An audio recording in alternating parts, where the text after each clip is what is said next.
Happy New Year to all of my East Coast friends. Here on the Pacific Coast, we are still waiting. Got a couple, two more hours about at this point until we cross the threshold into the new year. And I'm back with day 8 of 13 Holy Nights. 13 Holy Nights is a tradition within the Anthroposophical philosophy created by Rudolf Steiner. Every night I've been showing up with a theme and poem that correlates to a zodiac sign. Each of the zodiac signs are represented throughout the course of the 13 nights. We started at Christmas Eve and we'll go until January 6th. And tonight we are focusing on the zodiac sign of Leo, which is perfectly appropriate since Leo is the natural born leader leading the way into the new year, bridging 2019 into 2020. So Leos are known for being courageous, hence the lion, self-confident, natural, charismatic leaders. And the invitation tonight is for this Leo, being the natural born leader that it is, and having the courage that he naturally or she naturally has, is to be courageous enough to surrender any attachments.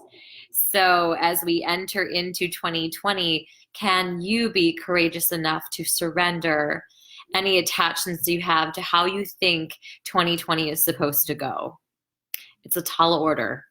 It's something that I practice every day and have to keep practicing and coming back to personally, surrendering attachments to how I think things are supposed to go, which is hard to do, especially in the Western world when we're like, rah, rah, go, seize the day and create your life. Like, yes. And it's so easy to get caught into the trap of attachment with that mindset, right? With the mindset of like, I'm going to go make my life happen, hustle, go do the thing. I love the strength and vigor behind that and the passion, and keep that strength and vigor and passion, just like the Leo. It's leadership and charisma, but without attachment. And that's the catch, right? So are we courageous enough to crucify our attachments? And what gets to happen, though, the beauty of surrendering that, allowing those attachments to die and be crucified, is that we get to be in awe of the miracles that happen when we build our faith that the universe is on our side, that God, Source, Great Spirit has a plan for us too. And if we're listening well enough, which is why this 13 Holy Nights is so potent, because it's an opportunity to practice deep listening.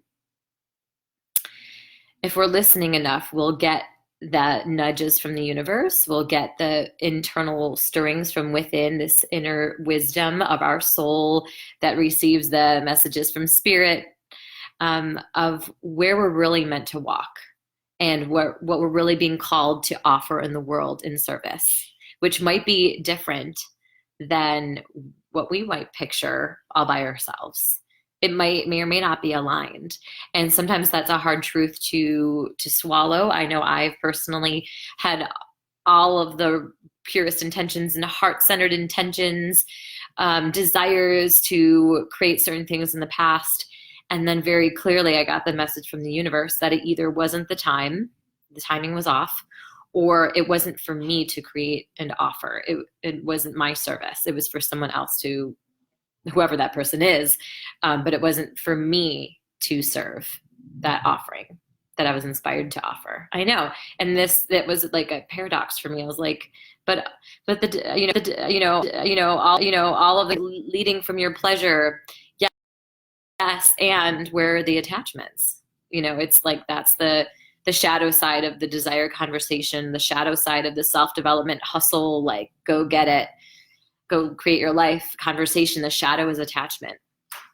So it's this paradox. How can we have that vigor and courage and pluckiness to go forward with dedication and perseverance while remaining non-attached and deeply listening? So I feel very passionate about this subject because I learned this lesson the hard way. I guess that's often how we learn this lesson, but to deeply listen is a relief. From someone who's type A and very mentally engaged and ambitious, it's a relief, I have to say, to surrender my attachments and to listen for maybe something greater than I'm even imagining or dreaming up for myself. And to keep listening, even if it's not going how we think it's supposed to go, or we're not getting the results that we would ideally want to get, that there's faith that there's something greater working on our behalf. So, wow, I had a lot to say about that tonight. So let's get to the poem. And this poem is by Hafiz, and his works are fantastic. This one's called Today, and it's a really beautiful representation of what I was just sharing about the courage to surrender and rest in that the faith that the universe is on our side. All right, so feel free to take a comfortable seat.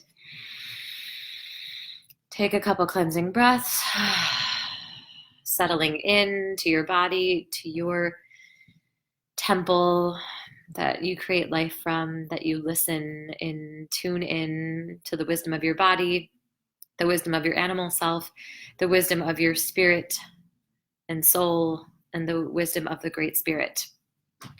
So as you drop into this sweet space, I am going to share these words, allow them to resonate as they may. Now is the time to know that all that you do is sacred. Now, why not consider a lasting truce with yourself and God? Now is the time to understand that all your ideas of right and wrong were just a child's training wheels to be laid aside when you finally live with veracity and love, like the lion. Hafiz is a divine envoy whom the beloved has written a holy message upon. My dear, please tell me, why do you still throw sticks at your heart and God? What is it in that sweet voice inside that incites you to fear? Now is the time for the world to know that every thought and action is sacred. This is the time for you to compute the impossibility that there is anything but grace. Now is the season to know that everything you do is sacred. There's a couple of threads I want to pull from this.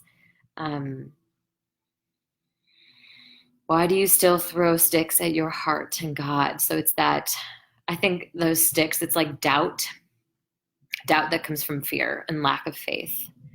So the fear I know that I experienced and lack of faith when things weren't going the way I wanted them to, and I was confused because I was taking all the action and doing all the hustling like they say to do in the self-development world. And I was operating from this open-hearted desire and listening to my inner body's wisdom and like tapping into my pleasure.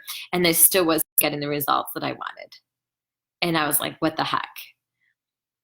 So that's when I got the message of surrendering my will, not like negating my desire, because I still believe strongly in like listening to your body's intuition and wisdom and desire, but surrendering my attachments, more specifically, surrendering my attachments to it so that I could be willing and build the faith to listen without but I think it should go this way, but it's supposed to be like this, but should have happened by now, or like whatever results and things that I wanted that I was attached to and how I was supposed to get it. So instead it was a relief, like I said, to drop that and to stop throwing sticks at God. And that's the voice inside that incites us to fear that lack of faith.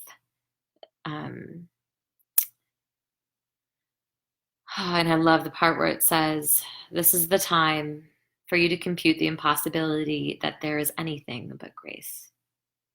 Now is the season to know that everything you do is sacred. The season of the new year, your life is sacred. This season, your life, 2020, this moment and the next moment, everything you do is sacred.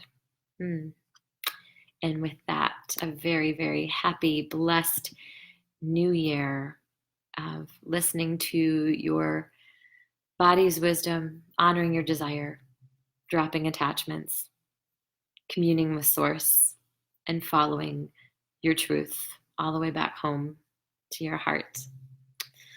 Much love and Happy New Year, everyone.